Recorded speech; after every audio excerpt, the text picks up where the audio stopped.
Tonight, we bring you the somber reality from Moscow. Russia is collapsing. Russians are struggling to find food and panic buying in bulk just to survive. The country is falling apart, and the life of an average Russian is a daily battle against scarcity and uncertainty. Join us for a heart-wrenching look at a nation in crisis. Wow, that definitely grabs attention, but most importantly, how true is this? I am Russian living in the Netherlands for 9 years, and this summer I landed in Moscow not knowing what to expect, and I got completely shocked by what I saw. Now I want to show it to you, so you will also know what the real Moscow actually looks like. At the passport control I saw some foreigners who did not speak any Russian, and they entered the country without any issues. To me, as a Russian permanently living abroad, the passport control officers also didn't have any questions. In terms of foods in the supermarkets, I expected to see panic and deficit. But, well, actually, just see for yourself.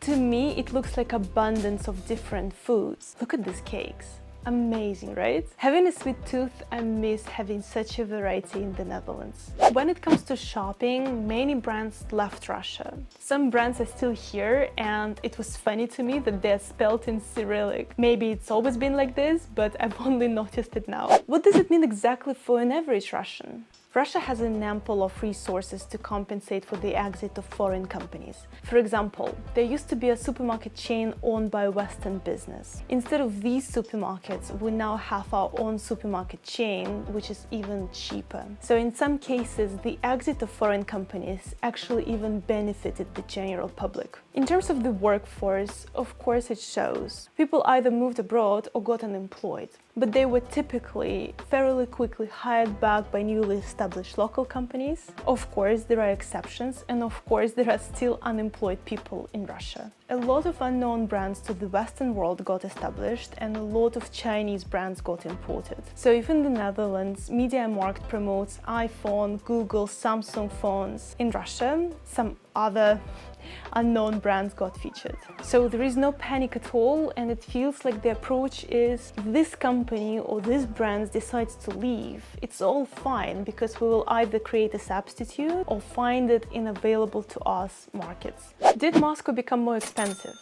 Yes, the prices have risen since 2022, but I have the same feeling in the Netherlands. I made a video talking about how expensive life has become. You can watch it here. I think we all feel the rise of prices, so I don't think it's something so Russia-specific. Coming from the Netherlands, Moscow to me feels cheaper. I know that it's not very representative because salaries are different and etc. But I just wanted to share my feeling that it indeed feels cheaper. And in some cases, Moscow is significantly cheaper than the rest of the world. For example, gas prices. In the Netherlands, gas prices skyrocketed so much that an average person is scared to turn heating on during winter. In Moscow, where prices are typically higher than in the rest of the country, for an average 2-bedroom apartment during winter, and in winter in Moscow it gets to -30, you would pay approximately 30 euros per month, and the room temperature would be about 25 degrees. Since I used to live in Moscow, I was curious to see how the city is coping with sanctions and how they affected its development. My impression is that Moscow is growing rapidly, so it's definitely not as stagnant as the media portray it. It's seen in the infrastructure, definitely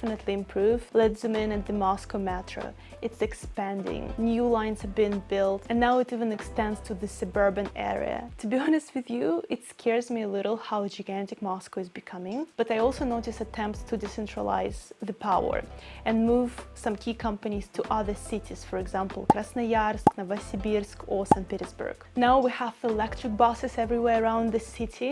They didn't fully displace regular buses, but it looks promising. Every train and bus in Moscow now have USB ports. I don't know what's about it amazes me so much, but it adds a lot to my personal comfort. I met this friendly robot serving drinks in the city center of Moscow, and I was like, sorry, what? Is it really Moscow, or am I somewhere in the Silicon Valley? On this note, it's now possible to enter public transport of Moscow with face recognition. While it definitely raises some privacy concerns, I am amazed by this progress. It reminds me of some cool US stores that we all see in the news where you can enter and exit without paying. It's so amazing. Look, people now use kick scooters. It's crazy how popular they've become since I left. There are bicycle paths in the city center, but unfortunately it's not as widespread as in the Netherlands. People seem to be very open and friendly. In general, it was a very calm and positive vibe. And I know that some of us judge Russians like, how can you be so calm and content with everything going on? Here it's important to understand context. Russia has a history of going through a lot of different crises. So Russians have developed resilience and toughness to endure and adapt to difficult situations. I won't go in detail here, but I relate so much to the Mark Manson's discussion in his book, The Subtle Art of Not Giving a Fuck, about how people in Russia have become accustomed to crisis and hardships. Ideally, of course, you should study Russian history to fully understand the background, but to just get a little bit of a gist of it, I think Mark Manson explains it quite well in his book. What I've noticed is that there is no English speech in the streets of Russia. Before, you could overhear a conversation in a different language, but now, since 99% of expats left, it's either Russian or some other language of Russia, because remember, we have a lot of different ethnicities and nationalities. But it's not all unicorns and rainbows. Before, it would take me 3.5 hours to get from Moscow to Eindhoven. There were direct flights, and now it takes me 22 hours. It's very annoying because Moscow is so close, but it takes me forever to get there. Imagine how difficult it has gotten for people who live in Russia. Your choice of travel is very limited, but to make it bearable for people, the government invests in different projects and different initiatives to make Russia more attractive for Russians. So Russians would just stay in Russia, which I personally find limiting and not broadening your horizon. I also found it depressing that I could not use major social medias in Russia, but there is a solution for it: VPN. Russia has quickly developed their internal banking system called Mir. It's a very efficient and convenient one, so Russians pay wirelessly. At the stores there are no cashiers, only machines. So basically everything is the same as how the rest of the progressive world lives. But it only works in Russia. This means that paying abroad is not possible. So if you want to go to Thailand for 2 weeks, you need to bring a lot of cash with you, it's just very cumbersome and doesn't feel safe. Or if you want to transfer money abroad, or if someone abroad wants to transfer money to you, it gets very tricky. So I used to have a Russian therapist, and to pay her, I had to transfer money to Kazakhstan. And from Kazakhstan, her parents would transfer money to her. Yes, it's quite a headache.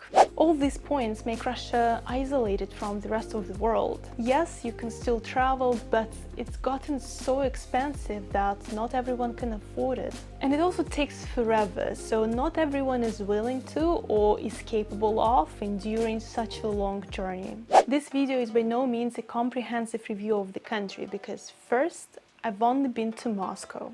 And second, I intentionally didn't want to include anything I haven't seen or experienced myself, because who knows if what they put in the news is even 50% true. I want to leave you with this. Wherever you are in the world, let's take all the information in with a grain of salt, including this video.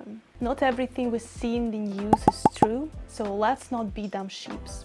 I also don't think that we will ever know the full truth, so what we are left with is just to be critical, humble, and humane to each other. People who claim, "I know it all, I will now enlighten you," look laughable in my eyes. So regardless of where you're from and what your views are, let's stick together and let's care about each other, because we are human after all. With this in mind, I want to invite you in the comments to discuss what surprised you in this video.